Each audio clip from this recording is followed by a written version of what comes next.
மிகுந்த எல்லாம் வல்ல அல்லாஹுவின் நல்லடியார்களே, அல்லாஹுவின் அன்பும் அருளும் நமக்கெல்லாம் வாழ்வியல் வழிகாட்டியாக வந்த நபிகள் நாயகம் ஸல்லல்லாஹு அலைஹி வஸல்லம் அவர்கள் மீதும், அன்னாரின் வழி நின்று வாழ்ந்த உத்தம சத்திய சஹாபாக்கள், சஹாபிய பெண்கள், தாபிஈன்கள், தாபிஈன்கள், ஜும்ஆவுடைய கடமையை நிறைவேற்றுவதற்காக அமர்ந்திருக்கும் நம் எல்லோர் மீதும் என்றென்றும் நின்று நிலவட்டுமாக. அல்லாஹ் ரப்பல் ஆலமீன் யாருக்கு நலவை நாடுகிறானோ அவர்களுக்கு மார்க்க ஞானத்தை வழங்குவான் என நபிகள் நாயகம் ஸல்லல்லாஹு அலைஹி வஸல்லம் அவர்களுடைய வாக்குறுதிக்கு இணங்க ஜும்ஆவுடைய உரையின் வாயிலாக மார்க்க செய்திகளை தெரிந்து கொள்ள வேண்டும் என்கின்ற உயரிய நோக்கத்தோடு நாம் எல்லாம் இங்கே அமர்ந்திருக்கின்றோம். இந்த நல்ல வேளையில் இங்கே பேசப்படக்கூடிய செய்திகளை பேசுகிற நானும் கேட்கக்கூடிய நீங்களும் இயன்ற அளவு நம்முடைய வாழ்வில் கடைபிடித்து வாழ அல்லாஹ் அருள் செய்ய வேண்டும் என்ற பிரார்த்தனையோடு என் உரையை நான் துவங்குகிறேன்.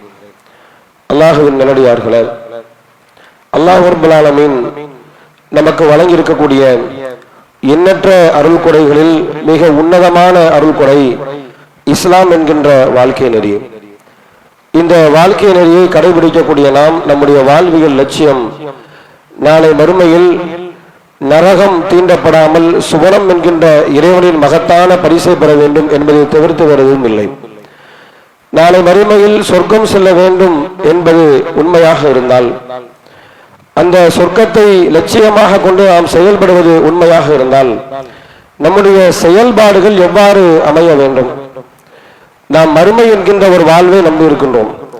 இந்த உலகத்தில் ஒவ்வொரு மனிதரும் செய்யக்கூடிய ஒவ்வொரு செயல்பாடுகள் குறித்தும் நாளை மறுமையில் விசாரிக்கப்படுவோம் என்பதை நம்பி இருக்கின்றோம். இந்த உலகத்தில் எதை செய்தாலும் அதற்கான வினையை நாளை மறுமையில் நாம் அனுபவிக்க இருக்கின்றோம் என்பதை நம்பி இருக்கின்றோம்.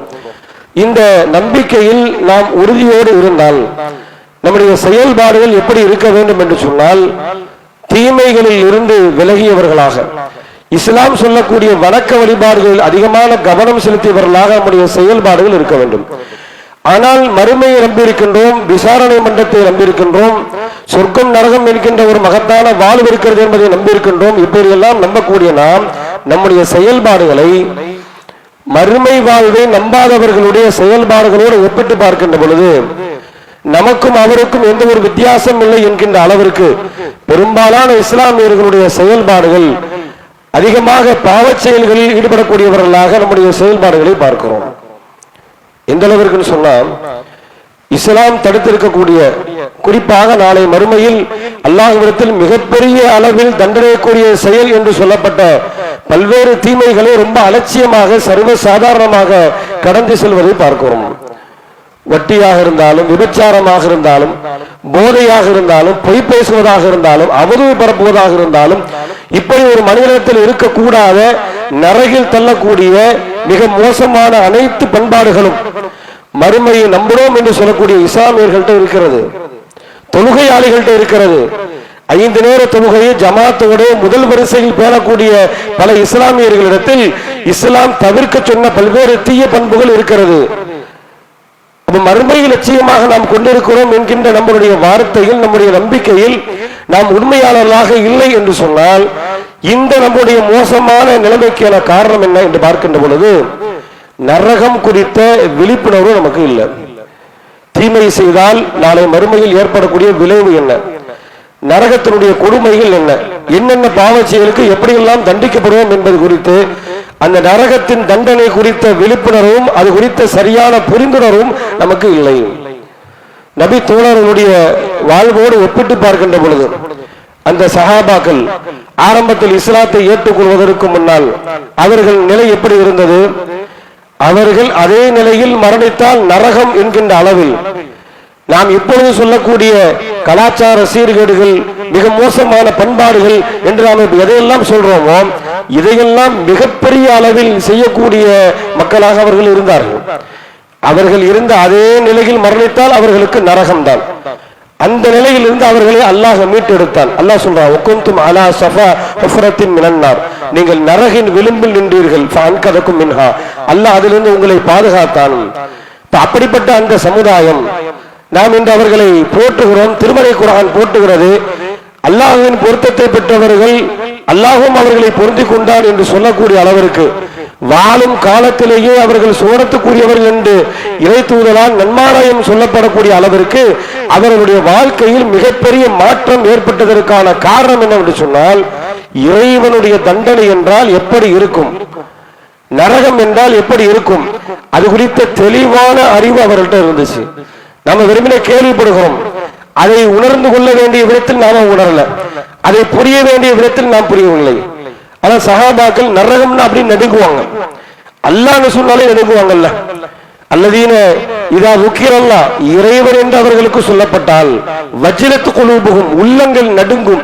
அல்லாஹ்னு சொன்னா உள்ளம்லாம் நடுங்கும் என்கின்ற அளவில் அவர்களிடத்தில் மாற்றத்தை ஏற்படுத்தியது என்ன? இறைவன் பேர் சொன்னால் நடுங்க வேண்டிய காரணம் என்ன? அல்லாஹ் பார்ப்பதற்கு மிக விகாரமான மோசமான ஒரு உருவத்தில் இருக்கின்றான், அந்த உருவத்தை பார்த்து நடுங்கிறாங்க அப்படின்னு அர்த்தமா? அல்லாஹ்வை பயந்தார்கள், அல்லாஹ்விற்கு நடுங்கினார்கள், அல்லாஹ்விற்கு அஞ்சினார்கள் என்று வரக்கூடிய பல்வேறு வசனங்கள் சொல்லக்கூடிய செய்தி, இறைவனின் தண்டனையை பயந்தார்கள், நரகத்தின் வேதனைக்கு நடுங்கினார்கள், நரகத்தினுடைய தீண்டுகள் அவர்களுக்கு வந்துவிடக் கூடாது என்று எச்சரிக்கையோடு செயல்பட்டார்கள் என்றுதான் அர்த்தம். சஹாபாக்கள் எப்படி நரகம் குறித்த அந்த விழிப்புணர்வு இருந்தது. ஒரு நபி தோழர் அவங்க ஒரு யுத்தகலத்திற்கு செல்வதற்காக இருக்கிறாங்க.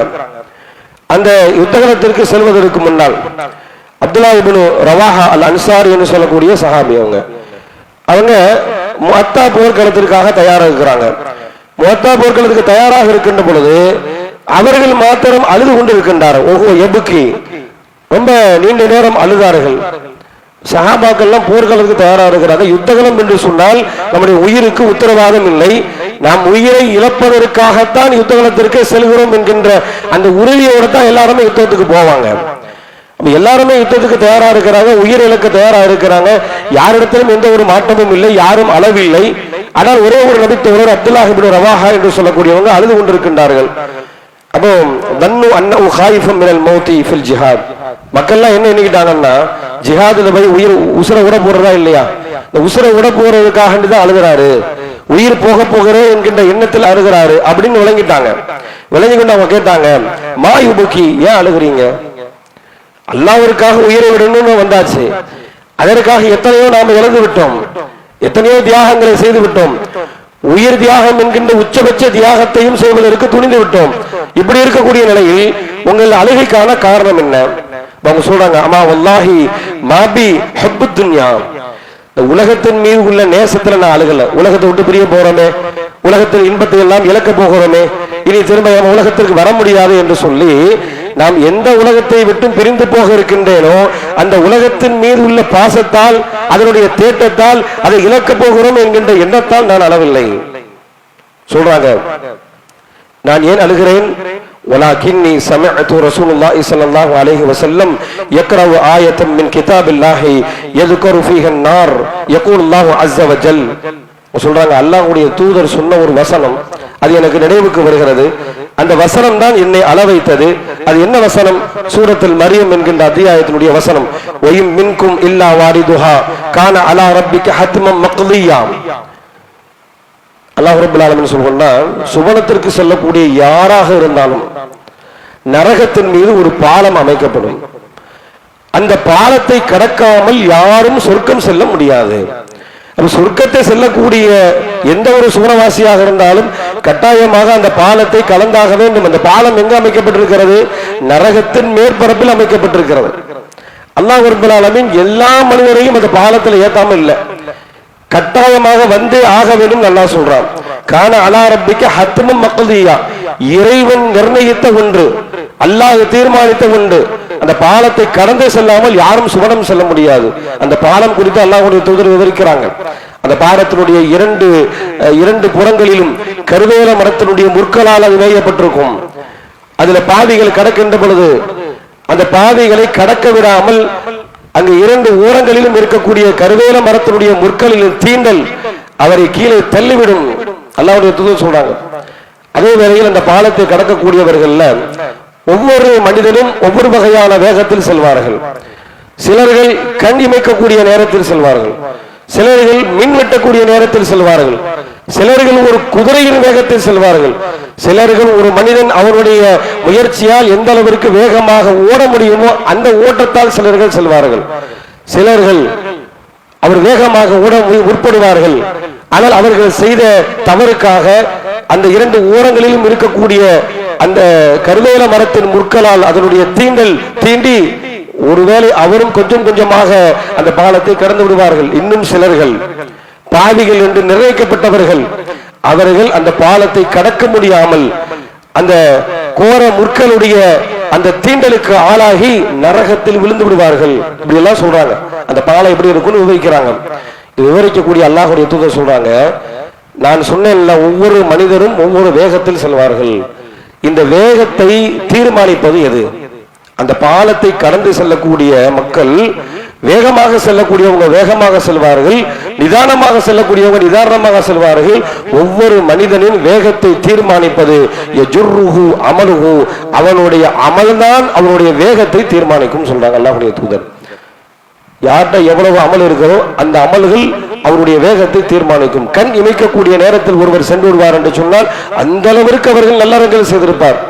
ஒரு மின் வெட்டக்கூடிய ஒரு சில வினாடியில் ஒருவர் கடந்து விடுவார் என்று சொன்னால் அவர் அந்த அளவிற்கு அமல் செய்திருப்பார். குதிரையின் வேகத்தில் ஒருவர் வேகமாக செல்வார் என்று சொன்னால், இன்னைக்கு வாகனத்தினுடைய வேகங்களை தீர்மானிப்பதற்கு குதிரையினுடைய ஓட்டத்தை வச்சிருக்கிறார், சிசி சொல்றோம் இல்லையா? அது மாதிரி அல்லாஹ்வுடைய தூதர் சொல்றாங்க, குதிரையின் வேகத்தில் கடக்கக்கூடியவர் அந்த அளவிற்கு அவரிடத்தில் அமல் இருக்கும், வணக்கம் இருக்கும். அப்ப ஒவ்வொரு மனிதனுடைய வணக்கம் தான் அந்த பாலத்தை அவரை கடக்க செய்யும் என்பதாக அல்லாஹ்வுடைய தூதர் சொல்றாங்க. இந்த வசனம் இந்த அப்துல்லா இப்னு ரவாஹா என்று சொல்லக்கூடிய நபி தோழருக்கு ஞாபகத்துக்கு வருது. எந்த நேரத்துல உயிரை விட போறாங்க, ஷஹீதாக போறாங்க. ஷஹீதுகளுடைய நிலை என்ன? அவருடைய உயிரை உடனே அல்லாஹ் ரப்பல் ஆலமீன் சுவனத்தை அனுபவிக்க செய்கிறார். அவருடைய உடல் தான் மன்னரையை அனுபவிக்கும், அவருடைய ரூஹு சுவனத்தை அனுபவிக்கும். அந்த அளவிற்கு மிகப்பெரிய அளவில் யாரும் கற்பனை செய்து பார்க்க முடியாத அளவிற்கு உண்டான இன்பங்கள் ஷஹீதுகளுக்கு இருக்கிறது. அப்படிப்பட்ட மகத்தான ஒரு பேர் அருளை பெற இருக்கக்கூடிய அந்த நபி தோழர் எதை நினைத்து அழுதார்னா, நம்ம நரகத்துல விழுந்துருவோம் அப்படிங்கறத தாண்டி நரகத்தின் மீது அமைக்கப்பட்டிருக்கக்கூடிய பாலத்தை நான் எப்படி கடப்பேன், அதில் என்னுடைய நிலை என்ன? நரகத்தின் மேற்பரப்பில் அமைக்கப்பட்டிருக்கக்கூடிய அந்த பாலத்தில் ஒவ்வொரு மனிதனும் கடந்து செல்வான். சும்மா யகூலு அப்துல்லா இப்னு ரவாஹா அரலா ஃபலஸ்ததுரி கைஃபலி ஃபி சுதூரி பஅதல் வர்த், நான் கடக்கின்ற பொழுது என்னுடைய நிலை என்ன என்பது எனக்கு தெரியாது. அப்ப நரகத்தினுடைய அந்த வேதனை அது எப்படியெல்லாம் இருக்கும் என்பதை பற்றி உண்டான ஒரு புரிந்துணர்வு தான் இந்த அளவிற்கு. நரகம் சொன்னாலே அவங்களுக்கு நடுக்கும், நரகம் சொன்னாலே பயம். அல்லாஹ்வுடைய தூதர் நபிகள் நாயகம் ஸல்லல்லாஹு அலைஹி வஸல்லம் அவர்களும் அப்படித்தான். விசாரணை, அல்லாஹ்வுடைய விசாரணை, இறைவனுடைய விசாரணை என்று சொன்னாலே அல்லாஹ்வுடைய தூதரை அழுகிறாங்க. நம்ம எல்லாம் பார்க்கிறோம். திருமறை குர்ஆன் சூரத்து நிசாவுடைய ஒரு வசனம் அது ஓதிக்கொண்டிருக்கின்ற பொழுது அதில் வரக்கூடிய ஒரு பகுதியில் அல்லாஹ்வுடைய தூதர் ஹஸ்புக் இப்னு மஸ்ஊத் அவங்க சொல்றாங்க, நீங்க ஓதுறதை நிறுத்துங்கன்னு சொல்றாங்க. அப்ப இப்னு மஸ்ஊத் அவங்க சொல்றாங்க, இதன் நான் அல்லாஹ்வுடைய தூதருடைய கண்களை பார்த்தேன், ஐனானி ததரிஃபான், ரசூலுல்லாஹ்வுடைய கண்களில் இருந்து கண்ணீர் தாரை தாரையாக வடிந்தது. காரணம் என்ன? அந்த வசனத்தில் அல்லாஹ் சொல்லக்கூடிய ஒரு செய்தி, ஒவ்வொரு உம்மத்துமார்களையும் ஒவ்வொரு நபிமார்களுடைய சமுதாயம் நாளை மறுமையில் வருவாங்க அல்லாஹ்விடத்துல. நீங்க உங்க சமுதாயத்துக்கு எதிராக வருவீங்க, உங்க சமுதாயம் குறித்து உங்களிடத்தில் விசாரிக்கப்படும்.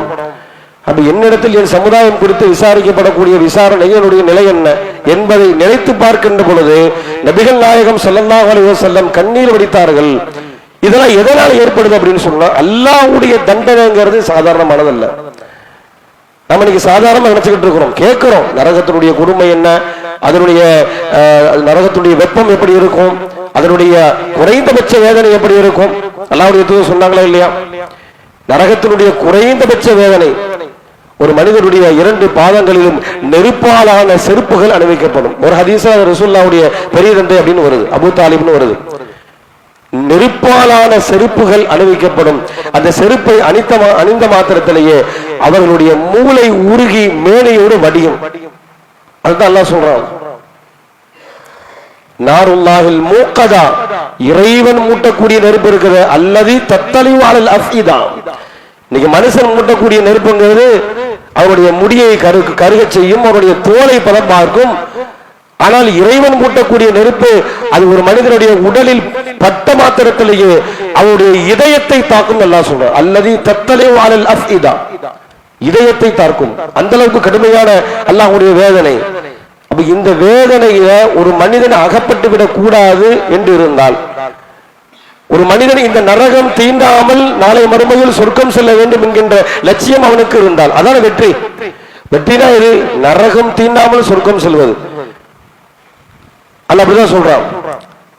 யார் வெற்றி பெற்றார்கள் தெரியுமா அப்படின்னு அல்லாஹ் குறிப்பிடுகின்ற பொழுது, யார் ஃபமன் ஜுஹ்ஸிஹ அனின்னார், நரகத்தில் இருந்து விடுபட்டவனாக, நரகம் தீண்டாமல், உதுகிலுல் ஜன்னா, சொர்க்கம் யாருக்கு வழங்கப்படுகிறது, ஃபக்கத் ஃபாஸ், அவன்தான் வெற்றியாளன்.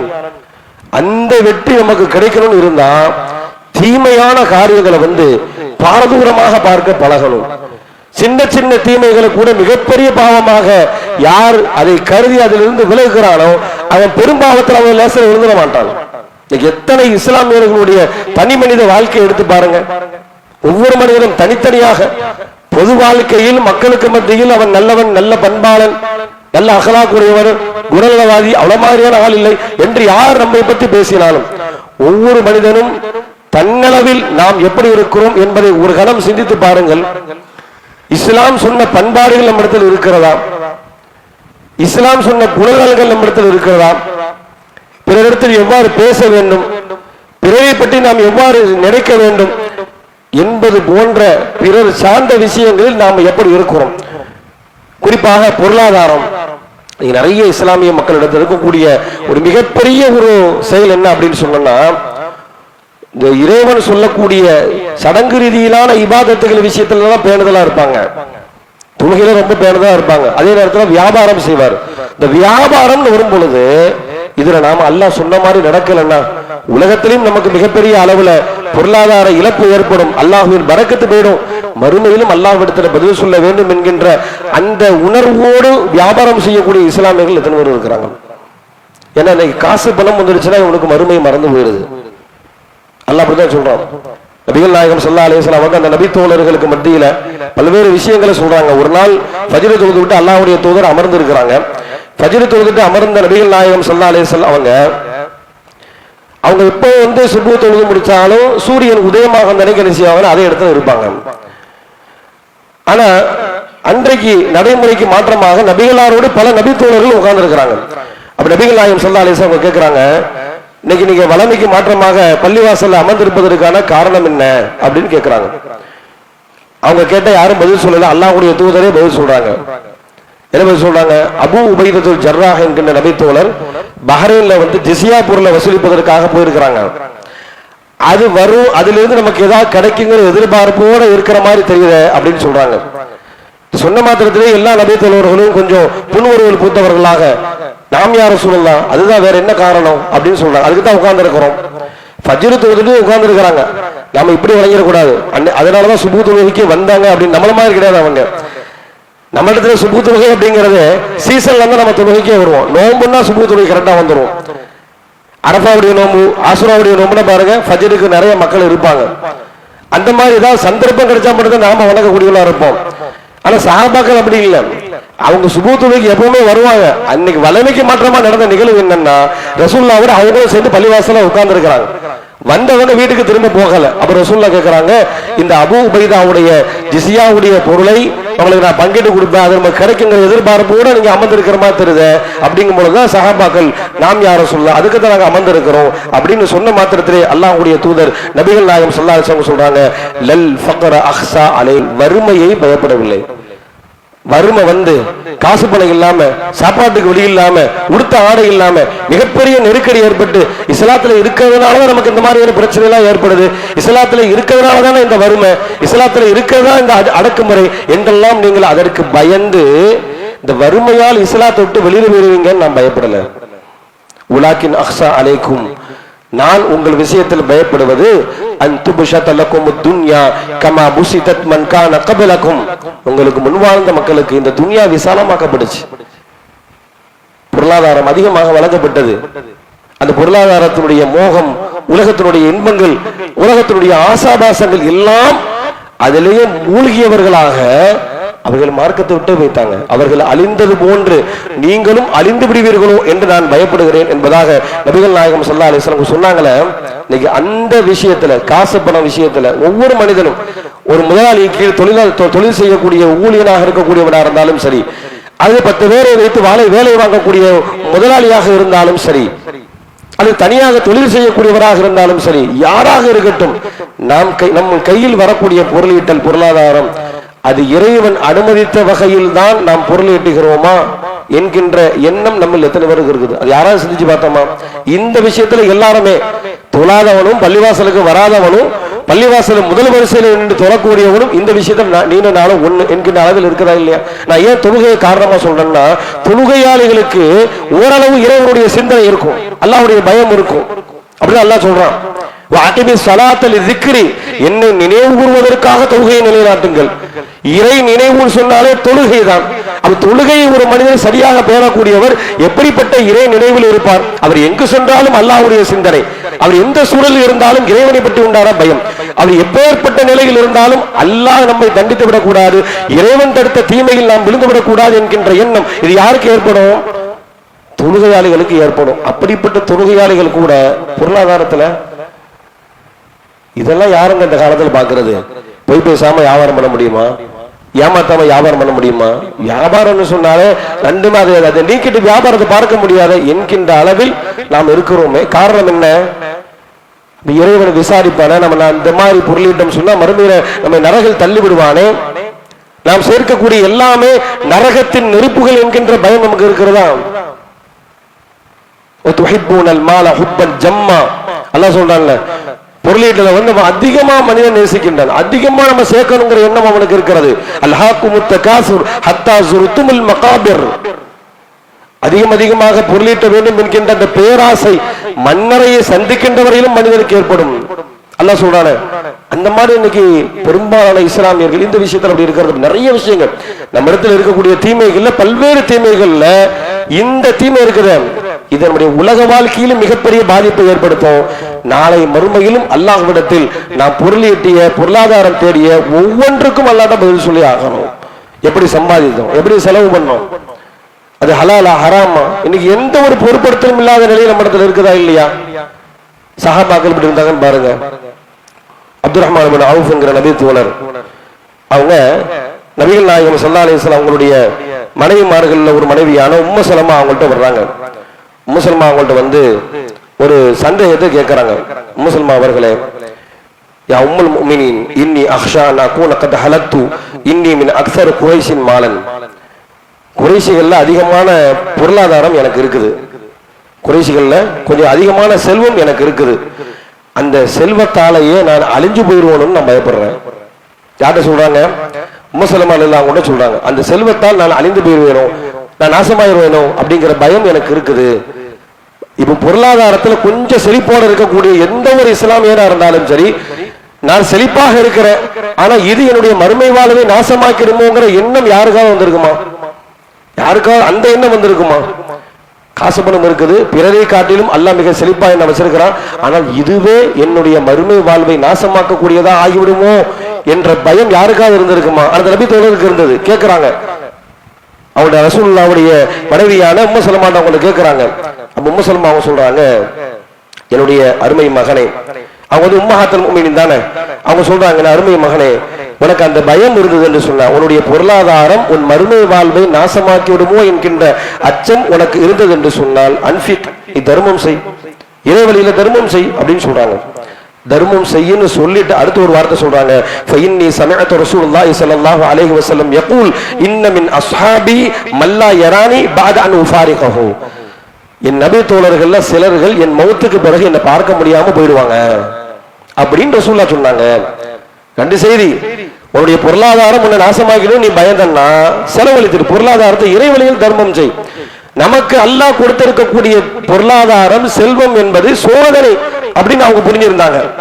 எப்படி ரசூலுல்லாஹ் சொன்னாங்க இல்லையா, வறுமையினால் நீங்கள் இஸ்லாத்தை விட்டு போயிடுவீங்களோ நான் பயப்படல, செல்வத்தால் போயிடுவீங்களோ பயந்தேன்னு சொன்னாங்கல்ல, அதே பய உணர்வு நபி தோழர்களுக்கு இருந்திருக்கிறது. எனக்கு அதிகமா காசு வந்துகிட்டே இருக்குது, நான் எங்க போறேன்னு தெரியலையே. நிறைய பேர் பார்க்கிறோம், ரொம்ப பொருளாதாரத்தை கொஞ்சம் பின்தங்கி வியாபாரத்தை கொஞ்சம் கொஞ்சமாக முன்னேறி ஒரு அளவு பெரிய ஒரு நிலையை அடைஞ்சிட்டு வைக்கல, கடந்து வந்த பாதையை மறந்துடுவார். நம்ம எப்படி இருந்தோம், எங்க இருந்து நம்மள அல்லாஹ் எங்க கொண்டு வச்சிருக்கிறோம், ஏற்கனவே அல்லாஹ்வுக்கு அந்த மாதிரியான எந்த எண்ணமே வராது. கடந்து வந்த பாதை அப்படியே மறந்துடுவோம். இனிமே அடுத்தடுத்து எங்க போகணுங்கிற அந்த நிலைதான். ஆனா இந்த நபி தோழர் கொஞ்சம் மற்றவர்களை காட்டிலும் பொருளாதாரம் அதிகமா இருக்கவே, நான் அழிஞ்சிருவனோ, நான் நாசமா போயிருவனோ, இந்த பொருளாதாரத்தை எல்லாம் என்ன அழிக்கிறதுக்காக கொடுத்திருக்கிறானோ, எனக்கு சோதனையோ அல்ல, அப்படிதான் சொல்றேன். ஃபஅம்மல் இன்சானு இதா மபதலா ரப்புஹு ஃபஅக்ரமஹு வனஅமஹு ஃபயகூலு ரப்பி அக்ரமன் வஅம்மா இதா மபதலாஹு ஃபகதர அலைஹி ரிஸ்கஹு ஃபயகூலு ரப்பி அஹானன். ஒருவனை அல்லாஹ் ரப்பல் ஆலமீன் சோதிக்க நாடித்தால் பொருளாதாரத்தை கொடுப்பான். உலகத்தினுடைய அந்த மோகங்கள் கொஞ்சம் கொஞ்சமா அவனுக்கு வரும். அப்ப அவன் சொல்லுவான், ஃபயகூலு ரப்பி அக்ரமன், நான் ரொம்ப செழிப்பா இருக்கிறேன்பா, அல்லாஹ் என்னை சங்கைப்படுத்தி விட்டான்.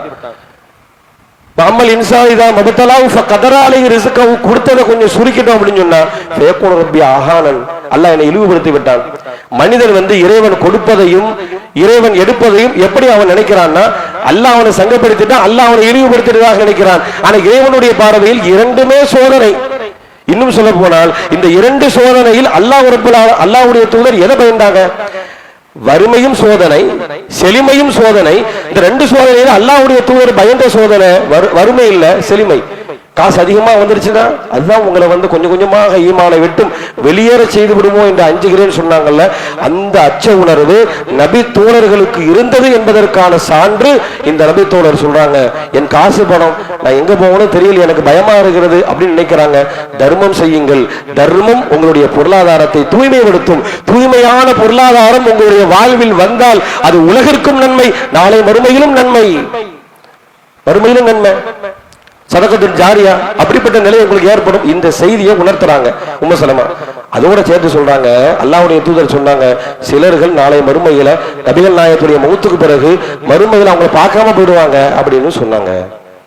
இந்த செய்தியை கேட்டுட்டு இந்த சஹாபி அப்துர் ரஹ்மான் இப்னு அவுஃப் நேரா உமர்ல அவங்கள்ட்ட வர்றாங்க.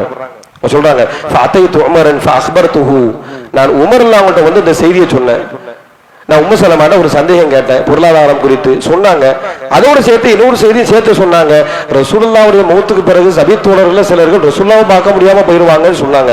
அப்படியே சொன்னாங்க, அப்படிதான் சொன்னாங்க. உடனே என்ன செய்யறாங்க, வேகமா வர்றாங்க. யார்? உமர் ரலியல்லாஹு அன்ஹு வேகமா அவங்கள்ட்ட யார்கிட்ட உம்முல் முஃமினீன் உம்மு சலமா அவங்கள்ட்ட சொல்றாங்க, ஃபகால பில்லாஹி அன மின்ஹும், உம்மஹாத்துல் முஃமினீனே நானும் அதுல இருக்கிறேனா?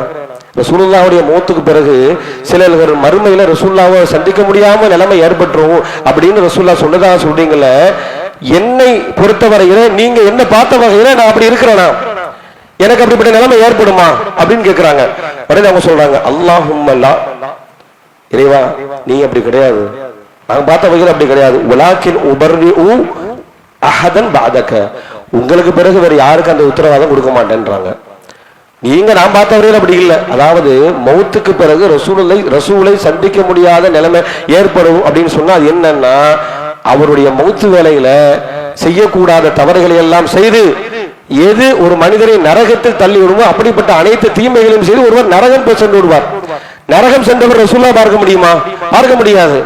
அப்ப ஒரு மனிதனுடைய பொருளாதாரம் அவரை சரியாக அதை கையாள விட்டால் அவரை நரகத்திற்கே தள்ளிவிடும் அப்படிங்கிற செய்தியை நினைவுபடுத்தக்கூடிய வகையில ரெண்டையும் சேர்த்து சொல்றாங்க உம்மு சலமா. அவங்க நீங்க தர்மம் செய்யுங்க, அதே வேளையில ரசூலுல்லாஹ் சொன்னாங்க மௌத்துக்கு பிறகு அவர்களை சந்திக்க முடியாத சில நிலைமை ஏற்படும் அப்படின்னா நீங்கள் மௌத்துக்கு பிறகும் கூட நபியை சந்திக்க வேண்டுமானால், நபியோடு இருக்க வேண்டுமானால் எந்த செயல் உங்களை நரகத்தில் தள்ளிவிடுமோ அந்த செயலில் நீங்க எச்சரிக்கையா இருங்க. எந்த தீமை உங்களை நரகத்தில் தள்ளி வருமோ அந்த தீமை விஷயத்தில் நீங்கள் எச்சரிக்கையா இருங்க அப்படின்னு அல்லாஹ்வுடைய தூதர் நபிகள் நாயகம் ஸல்லல்லாஹு அலைஹி வஸல்லம் சொல்றாங்க. அந்த செய்தியை நினைவுபடுத்துறாங்க. அது உமர் அவங்களுக்கு இருந்த அந்த இறையச்சத்தை பாருங்க. இப்படி எல்லாம் ரசூலுல்லாஹ் சொல்லியிருக்கிறாங்கன்னா நம்ம எவ்வளவு பாசமாக நபிகளாரோட இருக்கிறோம். அவங்க எதை சொன்னாலும் கேட்கறதுக்கு தயாராக இருக்கிறோம்.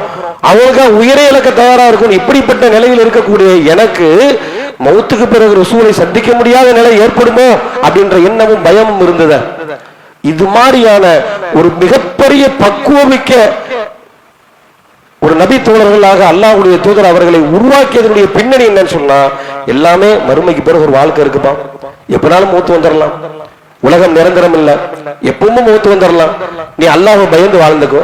பெரும்பாலான இடங்கள்ல இத்தகுல்லா இத்தகுல்லா இத்தகுல்லா அல்லாஹ் பயந்துக்கன்னு சொல்லக்கூடிய பல்வேறு செய்திகள் நமக்கு சொல்லக்கூடிய பாடம், நரகை பயந்து கொள், இறைவனின் வேதனைக்கு பயந்து கொள், அல்லாஹ்வின் தண்டனைக்கு பயந்து கொள். எத்தனை வசனங்கள் பல்வேறு செய்திகளை நமக்கு சொல்லும் பொழுது அதை முடிக்கின்ற நேரத்தில் அல்லாஹ்வுடைய தூதர் சொல்லக்கூடிய வார்த்தை அல்லாஹ்வை பயந்துக்கங்க. பெண்கள் விஷயத்துல அல்லாஹ்வை பயந்துக்கங்க. உங்கள் அடிமையின் விஷயத்தில் அல்லாஹ்வை பயந்துக்குங்க. உங்களிடத்தில் பணி செய்யக்கூடிய பணியாளர் விஷயத்தில் அல்லாஹ்வை பயந்துக்குங்க. அபூ மஸ்ஊத் அன்சாரின்னு ஒரு நபி தோழர், அவர் என்ன செய்யறாருன்னா, அவர்கிட்ட வேலை செஞ்ச ஒரு பணியாளரை அடிச்சிட்டாரு. பின்னால இருந்து ஒரு சப்தம் வருது. பின்னால இருந்து இவர் அடிச்ச உடனே பின்னால இருந்து ஒரு சப்தம் வருது. என்ன சப்தம்? உங்களுக்கு இவர் மீது எந்த அளவிற்கு ஆதிக்கம் இருக்கிறதோ அதை விட அதிகமாக உன்னை படைத்தவன் மீது உன் மீது உன் படைத்தவனுக்கு ஆதிக்கம் இருக்கிறது. நீங்க ஆதிக்கம் இருக்குன்னு தானே அடிக்கிறீங்க. உங்களுக்கு கீழே உங்களுடைய பணியாளர், உங்கள் அடிமை அப்படிங்கிற உரிமையில தானே நீங்க அடிக்கிறீங்க. ஆனால் இவர் மீது உங்களுக்கு எந்த அளவுக்கு உரிமை இருக்கிறதோ அதே போன்று உங்களை படைத்த இறைவன் மீது உங்களை தண்டிக்க உரிமை இருக்குது அப்படின்னு சத்தம் வருது. திரும்பி பார்க்கறாங்க அல்லாஹ்வுடைய தூதர். உடனே நபிகள் அந்த அபூ மஸ்ஊத் அன்சாரி சொல்றாங்க, உன்னை நான் விடுதலை செய்து விட்டேன். வேண்டாம்பா, பணியாளர்கிட்ட எப்படி நடந்துக்குன்னு எனக்கு தெரியல. சில வேலை உன்னை வேலை வாங்க போய் உன் விஷயத்தை நான் சரியாக நடக்காவிட்டா அதுவே என்னுடைய நரகத்துக்கு காரணமாயிட்டான். வேண்டாம், என் வேலையை நானே பார்த்துக்கிறேன்பா, நீ விடுதலை. ஒரு வார்த்தை தான். உன்னை தண்டிக்க அல்லாஹ்வுக்கு சக்தி இருக்குப்பா, கொஞ்சம் பயந்துக்க. இது மாதிரி ஒரு சின்ன சின்ன விஷயத்துல கூட நபிகள் நாயகம் ஸல்லல்லாஹு அலைஹி வஸல்லம் அவர்கள் அந்த நபி தோழர்களுக்கு அவர்கள் மிகப்பெரிய இறை பொருத்தத்தை பெற்றவர்களாக மாறுவதற்கான காரணமே நரகம்னா என்ன, அதனுடைய வேதனை என்ன, அதனுடைய கொடுமை என்ன, அதை கடந்து செல்லக்கூடிய பாலம் எப்படி இருக்கும், அது நல்லவர்கள் எப்படி போவாங்க, பாவிகள் எப்படி போவாங்க, நம்ம நிலைமை எப்படி இருக்கும், எல்லாவற்றையும் சரியாக அவர்கள் உணர்ந்ததின் விளைவுதான் இந்த உலகத்தில் அவர்கள் குறுகிய காலகட்டத்திலேயே ஒரு சில வசனங்களை கொண்டு பண்பட்டவர்கள்.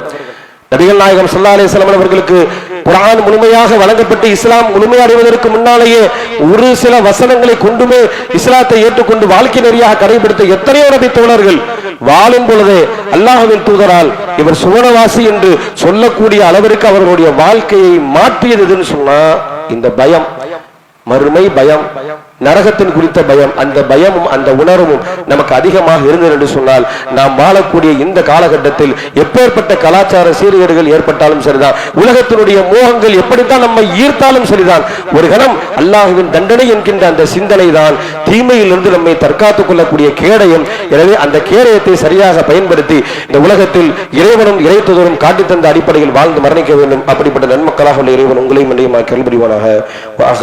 அல்ஹம்துலில்லாஹி ரப்பில் ஆலமீன்.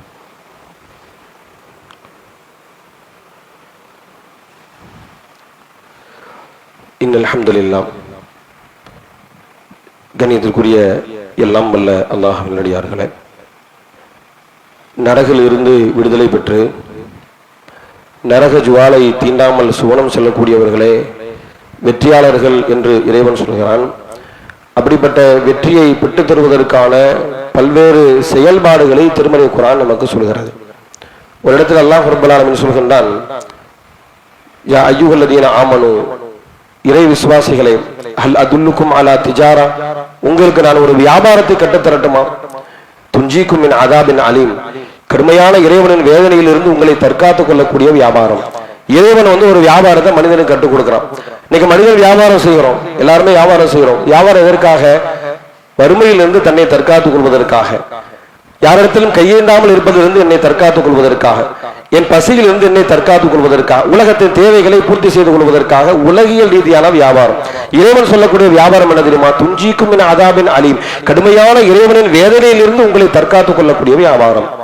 என்ன வியாபாரம்? துமினூன பில்லாஹ், அல்லாஹ்வை நம்புங்கள், வ துஜாஹிதூன ஃபீ சபீலில்லாஹ், இறை வழியில் அர்ப்பணியுங்கள், பி அம்வாலிக்கும் வ அன்ஃபுசிக்கும், உங்களுடைய உயிரால் உங்களுடைய உடைமைகளால் அல்லாஹ்வுடைய பாதையில நீங்கள் அர்ப்பணம் செய்யுங்கள்.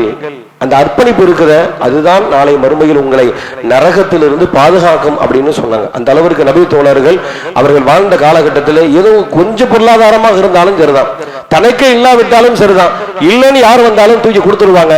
யூசிரூன அலா அன்ஃபுஸிஹிம் வலவ் கான பீஹிம் ஹஸாஸா, எனக்கு இல்லாவிட்டாலும் பரவாயில்லை, என்னை விட அதிகமா ஒருத்தருக்கு வறுமையா அவன் பயன்பெறட்டும் என்று கொடுப்பார்கள். இப்படி அவர்கள் கொடுத்ததனாலதான் அவர்கள் மிகப்பெரிய அளவில் இறைவனால் நன்மாராயம் சொல்லப்பட்டவர்கள் என்கின்ற செய்தியை பார்க்கிறோம். அந்த அடிப்படையில் அல்லாஹ் ரப்பல் ஆலமீன் நமக்கு வழங்கி இருக்கக்கூடிய பொருளாதாரத்தை குறைந்தபட்சம் இதுதான் நமக்கான சேமிப்பு. நம்ம எதை சேர்த்தாலும் சரிதான், இந்த உலகத்துல நாம் எதையெல்லாம் அனுபவிப்போமோ அதெல்லாம் அனுபவித்து முடிந்து நம்மோடு வரக்கூடிய ஒன்றே ஒன்று மௌத்துக்கு பிறகு நிலையான தர்மம் அது நமக்கு வரும் என்று சொன்னார்கள். அந்த அடிப்படையில் நம்முடைய பொருளாதாரத்தை இறைவழியில் இஸ்லாம் மேலோங்க செய்வதற்காக, சமுதாய பணிகளுக்காக, நன்மையான காரியங்களுக்காக நாம் அதை வாரி இறக்கின்ற பொழுது இது நாளை மறுமையில் நரகில் இருந்து நம்மை காக்கக்கூடிய கேடயமாக இருக்கிறது என்று சொன்னார்கள். அந்த அடிப்படையில் இன்ஷா அல்லாஹ் வரக்கூடிய வெள்ளிக்கிழமை நம்முடைய ஜும்ஆவுடைய தர்மம், இன்னைக்கு வெள்ளிக்கிழமை, அடுத்த வெள்ளிக்கிழமை நம்முடைய ஜும்ஆவுடைய தர்மம் நம்முடைய மாவட்டத்தினுடைய நலப்பணிகளுக்காக. நம்ம குமரி மாவட்டத்தில் ஏராளமான நலப்பணிகள் நடக்கிறது, சமுதாய சேவைகள் நடக்கிறது, அவசர இரத்த தான சேவைகள், அது மாதிரி இரத்த தான முகாம்கள், ஏழை எளிய மக்களுக்கான வாழ்வாதார உதவி, மருத்துவ உதவி என்று சொல்லி எண்ணற்ற பணிகள் நடக்கிறது. இந்த பணிகள் எல்லாம் நமக்குன்னு தனியான எந்த ஒரு பொருளாதாரமும் கிடையாது. இது போன்று பள்ளி வாசல்கள்ல ஆண்டுக்கு இரண்டு முறை நம்ம செய்யக்கூடிய தர்மம் மாவட்டத்துக்கு போகும். அந்த தர்மத்தை வைத்துக் கொண்டுதான், அந்த பொருளாதாரத்தை வைத்துக் கொண்டுதான் ஏராளமான சமுதாய பணிகளை செய்து கொண்டிருக்கிறோம். எனவே அப்படிப்பட்ட அந்த சமுதாய பணிகள், இன்னும் அதிகமான நலப்பணிகள் நம்முடைய மாவட்டத்தில் நடைபெறுவதற்கு இன்ஷா அல்லாஹ் வரக்கூடிய வாரம் நம்முடைய இந்த ஜும்ஆவுடைய தர்மத்தை வாரி வாரி இறையுங்கள். அல்லாஹ் ரப்பல் ஆலமீன் நம்முடைய தர்மத்தை மறுமையில் நரகில் இருந்து பாதுகாக்கக்கூடிய கடையமாக மாற்றுவான். இன்னொரு கோரிக்கை, நம்முடைய சகோதரர் இங்கு தொழுகைக்காக ஒவ்வொரு நாளும் தொழுகையில கரெக்டா வந்து இருக்கக்கூடிய ஒரு கொள்கை சகோதரர், அவர் சில நாட்களால் உடம்பு முடியாம ரொம்ப சிரமப்பட்டு கொண்டிருக்கிறார். அவர் சொன்ன ஒரு விஷயம், தொழுகையில வரக்கூடிய பள்ளியில் வரக்கூடிய மக்களிடத்தில் எனக்காக நீங்க பிரார்த்தனை செய்யும் சொல்லுங்க. அவர் எதையுமே கோரிக்கையா வைக்கல. அவர் பூரணமான குணமடைவதற்கு நீங்க அல்லாஹ்ட்ட பிரார்த்தனை செய்யுங்க, இந்த செய்தியை சொல்லுங்கன்னு சொன்னாங்க. அந்த அடிப்படையில் அந்த சகோதரர் பூரண குணமடைந்து அவர் விரைவாக வீடு திரும்ப அல்லாஹ்விடத்தில் பிரார்த்தனை செய்யுங்கள். வல்ல இறைவன் நாம் எதை பேசினோமோ எதை கேட்டோமோ அதன் அடிப்படையில் செயல்படக்கூடிய மக்களாக அல்லாஹ் ரப்பல் ஆலமீன் உங்களையும் என்னையும் ஆக்கி அருள் புரிவானாக. வ ஆகிரு தஅவானா அல்ஹம்துலில்லாஹி ரப்பில் ஆலமீன்.